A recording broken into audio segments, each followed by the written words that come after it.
bot ng kanyang mga pangarap. Di ba, Sir Liam? Yes naman, Sir Benz. Kaya naman, don't go away guys dahil maya-maya lamang ay masasaksihan na natin ang ating bida kasabay syempre ng tagumpay. Ay syempre gusto nating pasalamatan agad-agad syempre ang ating mga sound engineers na kung saan isa sila sa mga naging dahilan upang maging successful ang tinig o ang mga komposisyon gamit ang tinig ng ating bida maya-maya lamang. Diba, Sir Benz? Yes, tama ka dyan, Sir Liam Pangilinan. Sa 169 release songs natin, madadagdagan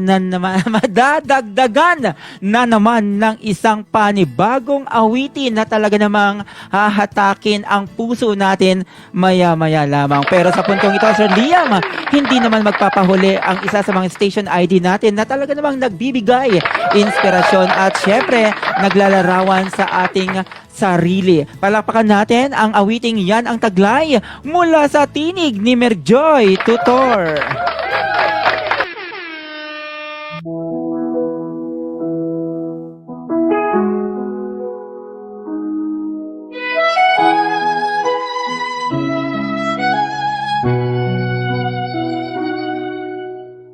Hindi ako makapaniwala na nakamit ko na ang tagumpay ng aking pagtsatsaga.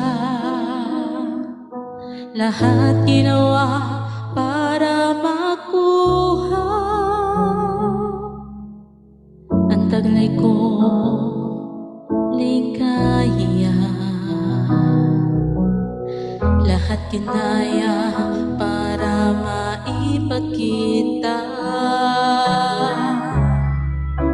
sa buong mundo kakayahang walang naniwala, ngunit aking binuo sa gabay ng Diyos, naging matatag ako.